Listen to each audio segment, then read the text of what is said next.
All right, the title of this video, mowing a $40 lawn.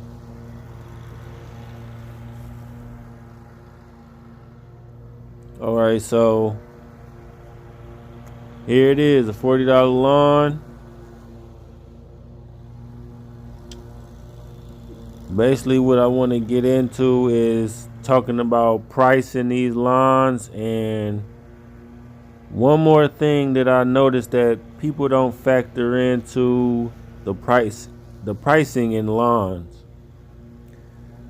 And what that is how long it takes for you to get paid. When we price these lawns, we factor in how big the lawn is, how far it is from your other lawns. We factor in how much trimming it's going to take,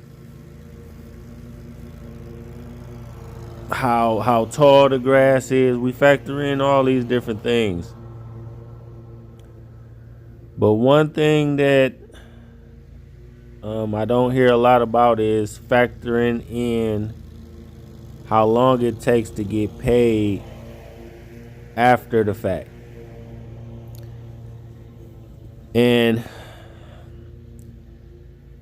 I'll just give you a quick example of two lawns that I'm currently dealing with. And the first one is this lawn right here. This $40 lawn right here. Well, this customer actually owns a beauty supply store literally one street over from this street. And when I finished cutting this lawn, I simply he texted me earlier today and say, "Hey man, whenever you get a chance, cut the lawn." Okay. So I told him I'll be there shortly. I'll be there this evening. You see the sun going down there. So once I finish this line, I go around the corner. I go to his beauty supply store. I go inside. I wait in line just like a customer. And when I get to the register, he greets me, say, "Hey, what's up, Kevin?" He already know why I'm there. He know I just finished his line. He simply goes into the cash registers. He pull out two $20 bills and he pays me right there on the spot. Simple and easy, quick payment. Nothing to it. Then I go off and go to the next line. Okay, and I'll give you another example. It's another yard that I cut that's about half of this size. I charge $35 for that one. When I call this lady, it's almost impossible to get in touch with her. I call and she's always at work or it's always something. When she calls me back, I have to answer it no matter what I'm doing, because I might miss the payment. It's a small window of time where we have to meet up and she give me the money. She don't want to leave the money on the property nowhere. She don't have Cash App. No, I don't do credit card on file, so it's no PayPal, no Cash App, no nothing. Well, here go these bunnies. I usually try not to terrify these bunnies while I'm cutting the grass, but here they are. But anyway, like I was saying, when I cut that yard, I have to double back usually a day or two later and swing back around and pick the money up. And it's just a hassle. It's a hassle. And getting to my point, that yard it takes me 15 minutes to cut that yard. But when I have to drive back over there 20 minutes to go pick up the money and make sure I call her at the perfect time and answer the phone at the perfect time, the small window of time when she's at home and able to pay me. The thing is, you have to factor that into the actual price of the lawn, because okay, you might feel like you got a good lawn just because it's a small lawn and you're able to cut it real fast. But if you got to drive back over there and go pick the money up, that yard is actually not a very profitable yard as you think. It's a lot of windshield time with that yard.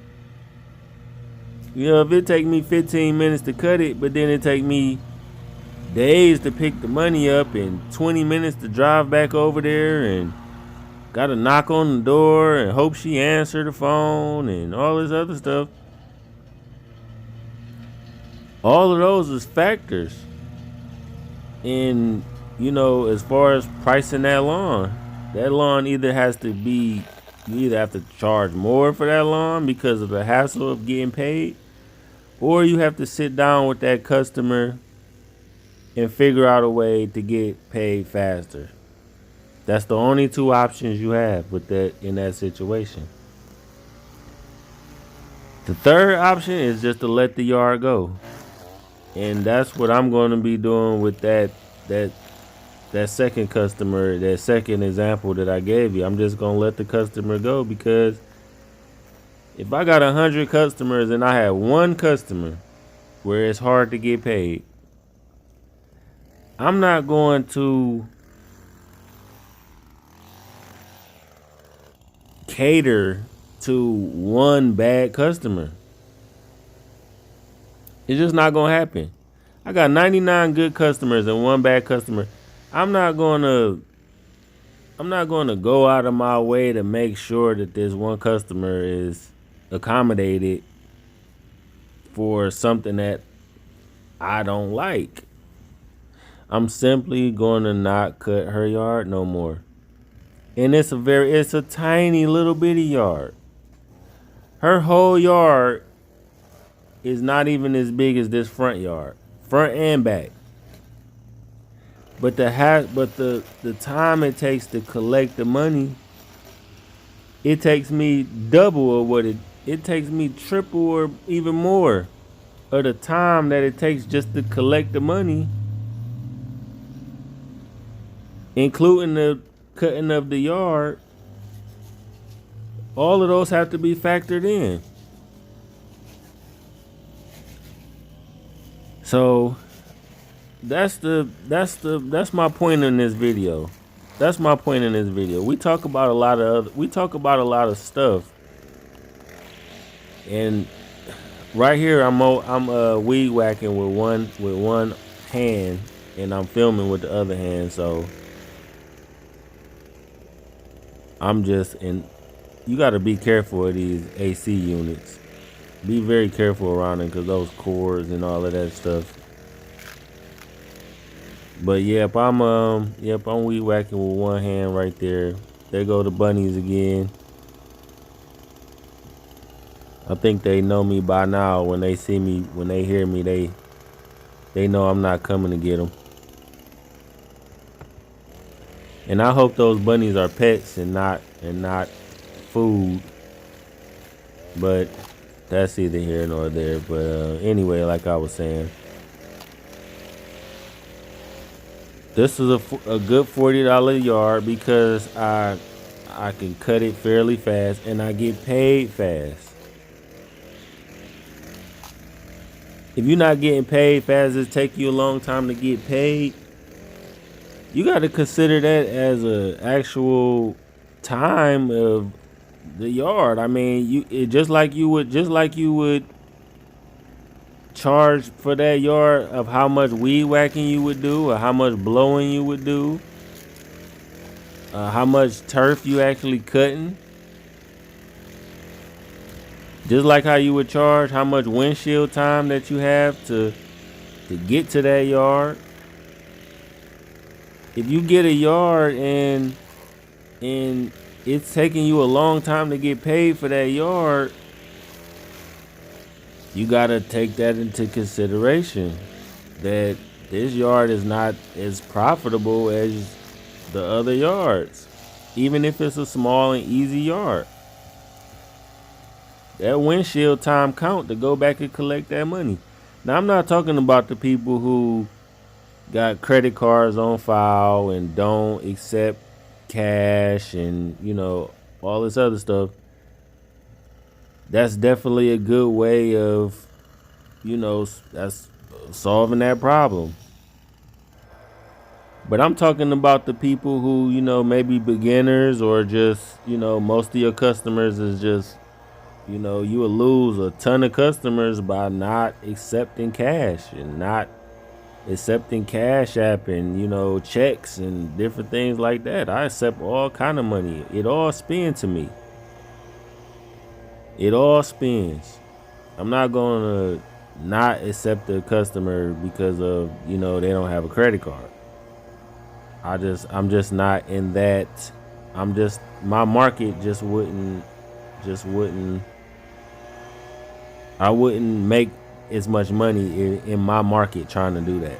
But if you in that kind of market, that's a good way to solve it. I mean, if you can get all of your customers on, or majority of your customers on credit cards, hey, why not? But if you just beginning and you trying to just, hustle and get your money up, you accepting cash, you accepting everything, so you just have to figure out a way to get it as fast as you can. And you have to work out something with these customers to get paid fast. If you ain't getting paid fast and you gotta come back and pick the money up later, or it's all kind of different little nuances or whatnot. But you gotta take that in consideration when you pricing these lawns. And obviously when you first get a lawn, you expecting to get paid fast, so you pricing the lawn accordingly.